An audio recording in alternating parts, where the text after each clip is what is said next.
Hallo, og velkommen til endnu en episode i Mental Vinders podcast. 1% bedre hver dag. Jeg er din vært. Navnet er Bjarne Nielsen. Jeg er NLP Master Coach, mental træner og motivator. Jeg brænder i hvert fald for at hjælpe mennesker, virksomheder, med at udnytte deres fulde potentiale. Det lyder lidt klichéagtigt, ja. Men at hjælpe mennesker med at komme fra A til B og få det bedste liv. I dag er overskriften på den her episode: Jeg overholder altid mine aftaler med andre. Ja, og hvis jeg skulle vurdere mig selv og min evne til at overholde aftaler med andre på en skala fra 1 til 10, så vil jeg nok sige, at jeg ligger på en 8,5. Men Bjarne, hvad så? Hvor god er du til at overholde aftaler med dig selv?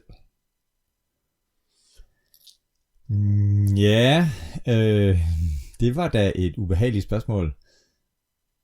Forberedelsen til den her podcast, der kunne jeg godt mærke, da jeg skulle svare på det første gang, hold da op, er det ikke højere. Men jeg vil gerne være ærlig over for dig, som lytter med her, og sige, jamen, jeg er nok på en 3-4 stykker på 1-10 skalaen i forhold til at overholde aftaler med mig selv. Og det vil jeg gerne have lavet om på her i 2023. Og når det nu er, at vi skal vurdere os selv, vores indre kritiker eller indre dommer kommer på arbejde, så er der nogle mennesker, som fra naturens hånd er mere ubekymrede og ser tingene i et mere positivt lys end andre. Andre mennesker er mere bekymrede og leder efter hullet i osten og lidt mere negativt indstillet. Og der er ikke noget rigtigt eller forkert i den ene eller den anden måde. Men for mig, når det nu er, at jeg siger, at jeg gerne vil være bedre til at overholde aftaler med mig selv, så handler det også noget omkring, at mit selvværd vil blive styrket, og min selvtillid på udvalgte livsområder i mit liv vil vokse. Jeg kan godt finde en lang række områder i mit liv, hvor jeg er rigtig, rigtig god og helt op på 9-10 stykker i forhold til at overholde aftaler med mig selv. Lad mig dele 3 eksempler med dig. Jeg har en morgenrutine om, at jeg laver 100 fysiske øvelser.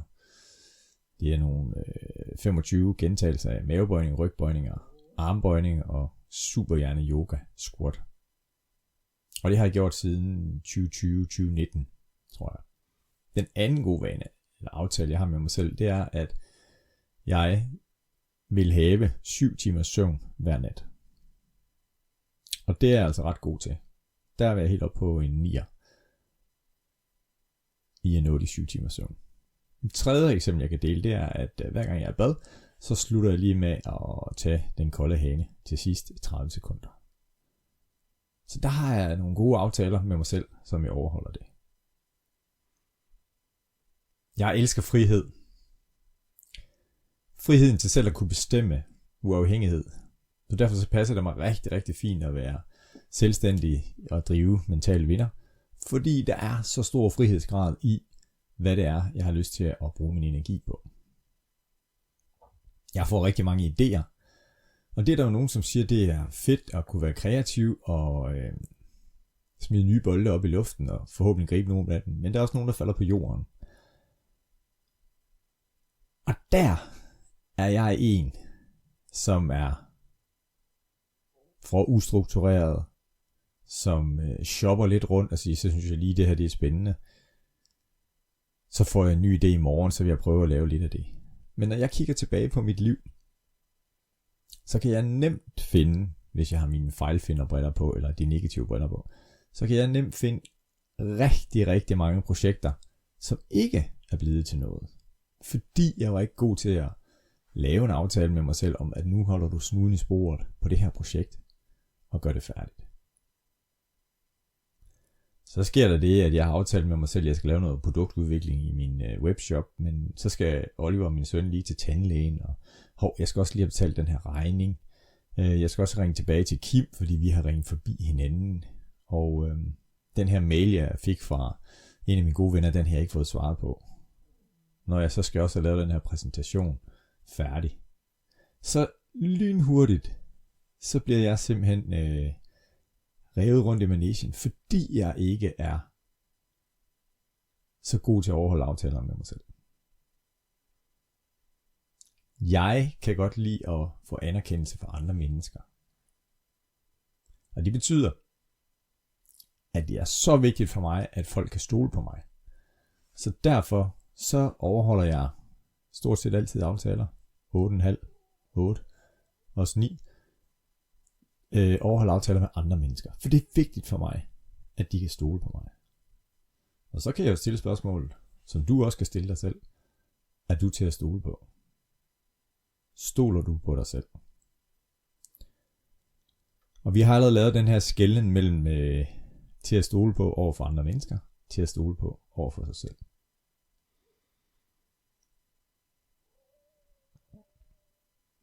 En af mine kollegaer holdt et foredrag, hvor han spurgte i salen her, og siger, hvor mange af jer vil gerne tjene 1 million kroner i år? Og det var næsten 100% i salen, der rakte hånden op. Så spurgte han igen, hvor mange af jer tror, det er muligt? Så var der stort set kun 1%, der rakte hånden op.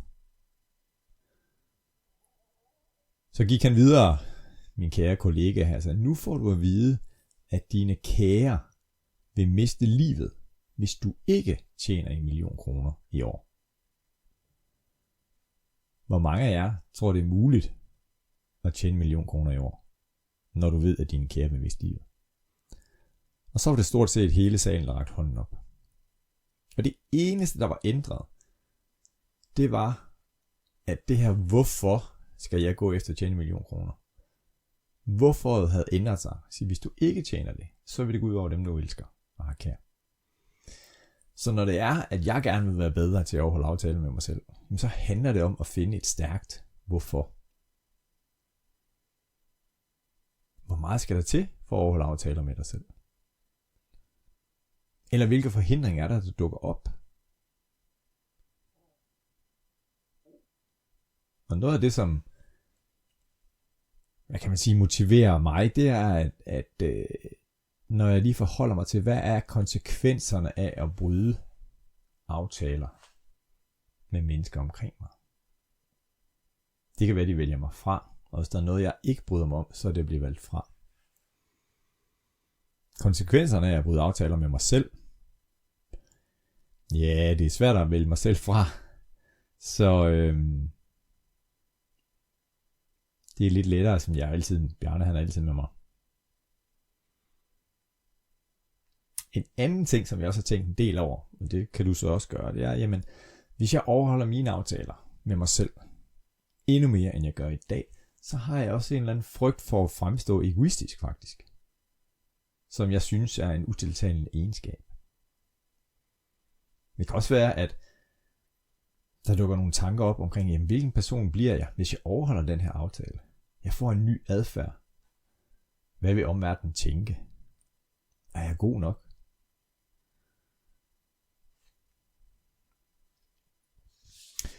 Når jeg arbejder med klienter, så bruger jeg ret ofte en nøgle. Og bogstaverne i ordet nøgler er en forkortelse for elementer at gå igennem i en coaching-samtale. Den deler jeg lige med dig nu her, og så kan du måske bruge den, hvis du gerne vil være bedre til at overholde aftaler med dig selv. Og N'et i nøgle står for den nuværende situation. Og lige lave status pt. Hvordan ser det ud? Og jeg har en udfordring her, der hedder, at jeg er dårlig til at overholde aftaler med mig selv. Jeg vil gerne være bedre til at overholde aftaler med mig selv. Så det er N, den nuværende situation. Ø i nøgle, det står for den ønskede situation. Og det nævnte jeg lige før. Jamen, jeg vil gerne være god til at overholde aftaler med mig selv, sådan at jeg vil vurdere mig selv til at være til en 8 på 1-10 skalaen. Og lige nu vurderer jeg mig selv til at være 3-4. I G, der skal vi generere løsninger. Så N er den nuværende situation i nøgle. Ø er den ønskede situation, hvad er det, jeg gerne vil have, mit output, hvordan skal den nye adfærd ved Arne være. Og G, der skal vi prøve at brainstorme på, hvilke muligheder er der. Og eksemplet, jeg gav før med, at du bliver nødt til at tjene 1 million kroner, for ellers vil din kære miste livet, der var et rigtig, rigtig stærkt hvorfor. Og det, som jeg nogle gange kæmper med, det er, at mit hvorfor ikke er stærkt nok. Fordi frihed er så vigtigt for mig. Jeg har også bestræber mig på at arbejde mindre og leve mere. Og hvordan overholder jeg aftaler med mig selv om det? Ja, det gør jeg ved at arbejde mindre, og derfor ikke knokler der ud af og arbejder 60-70 timer om ugen. Så hvis jeg tænker på, hvilke løsninger jeg kan generere, jamen så kan det være at finde et stærkt hvorfor. Og måske ligger der noget i de her, der driver mig med at arbejde mindre og leve mere. Hvordan bliver det let at begynde at overholde aftaler med mig selv? Og L står for løsningen. Hvordan skal jeg så gøre det? Hvordan skal jeg nå mit mål om at være en, der overholder aftaler med sig selv til en 8 på 1-10 skalaen? Og nede i løsningen, der ligger også, eller i L'et for løsning, ligger der også, hvilken læring får jeg ud af den her proces. E'et i nøgle står for evaluering, og sige, jamen det at gennemgå den her proces med at få lavet status pt, få defineret et mål for, hvad jeg ønsker mig, kigge på forskellige løsninger, vælge løsningen igen, og så når jeg prøver at arbejde med det, og forhåbentlig er blevet den her nye udgave af mig selv, hvor jeg vurderer mig selv til en 8, så kan jeg prøve at evaluere på processen, og hvordan det er gået.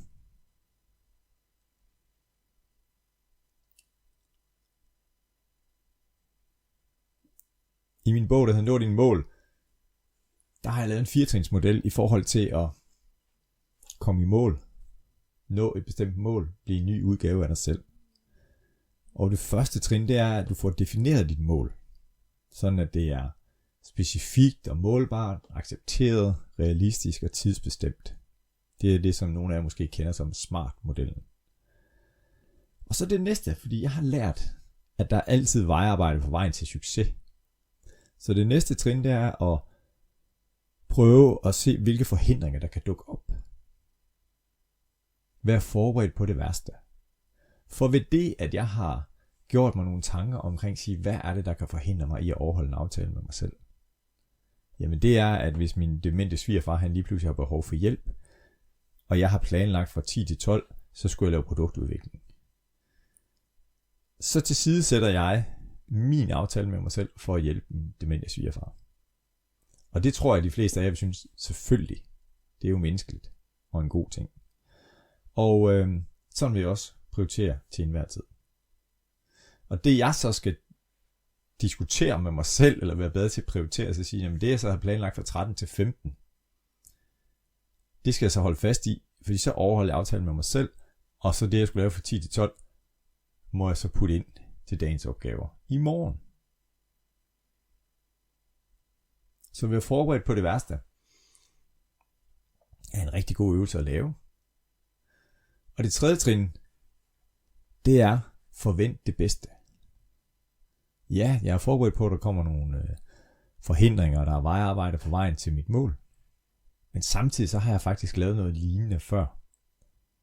Så jeg tror på, at det kommer til at gå godt. Så jeg tager de positive briller på. Jeg siger til mig selv, det kan godt være, at det er svært, men jeg laver små fremskridt ad gangen. Jeg siger til mig selv, det kan godt være, at det bliver svært, men dag for dag tager jeg små skridt i den rigtige retning.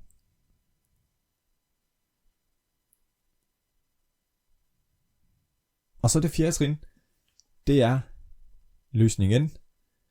Nu går jeg i gang. Så i mit eksempel her, så kunne det være, at jeg altid får planlagt min dag om morgenen på papir. Det vil sige, at jeg skriver ned, booker i min kalender. Fra det her tidspunkt til det her tidspunkt skal jeg gøre det og det. Det er jeg helt sikker på, at der er mange af jer på arbejdsmarkedet, der er vant til det. Det som jeg oplever nogle gange, det er, at der er nogen, der har så travlt en hverdag, at de ikke får afsat blokke til efterbearbejdning, efter de har haft nogle møder sammen med andre, og de ikke har tid til sig selv. Det kan være at få samlet op på alt det, der hænger, eller så jeg sejler, det er et stærkt udtryk. Men det her med, at man møder nogle kollegaer, og så siger, nå, men jeg kan se, at jeg vil godt have et møde med dig, jeg kan se, at du ikke har booket noget der, udover du har skrevet, du har aftalt med dig selv, så der kan vi vel godt holde et møde. Og der bliver vi testet. For lige nøjagtigt i den situation, der hvis du har aftalt med dig selv, at du har mig tid. Det kan også være i privaten, at der er nogle af dine venner, som siger, at nå, jeg kommer lige forbi på lørdag 1:30. Skal du noget der? Og så bliver der svaret, jamen jeg har en aftale med mig selv om mig tid. Og så mange gange er reaktionen, nå jamen så skal du jo ikke noget, så kan vi jo godt mødes. Og der skal man bare være tro mod sig selv og sige, jeg er rigtig glad for, at du gerne vil mødes med mig. Kunne svaret lyde. Og lige nu arbejder jeg på at være bedre til at overholde aftaler med mig selv. Så kunne du tænke dig, at vi mødes i overmorgen kl. 10? Der vil jeg nemlig have tid til at kunne gøre det. Og i starten, hvis du gør det her, så er der nogen, der vil kigge mærkeligt på dig og sige, du skal jo ikke noget. Og der er det nemlig, det handler om det her med, at du holder fast og er troet mod dig selv og den aftale, du har lavet med dig selv. Og det er også med til at ændre den adfærd, som andre mennesker har i forhold til dig. Hvis de ved, okay, du passer på dig selv, du vil gerne være til at stole på over for dig selv. Derfor overholder du den her aftale med dig selv. En af mine udfordringer, som jeg har, det er, at jeg er tidsoptimist og ikke tidspessimist eller realist. Så mange gange så tænker jeg, at tingene tager ikke så lang tid, som de rent faktisk tager. Og det, jeg vil ikke sige, at jeg har slået mig på det mange gange, men det er i hvert fald der, hvor at jeg vil sige, at de her aftaler, jeg har lavet med mig selv og med andre, der kan jeg få svært ved at overholde dem. Så nede i løsningen,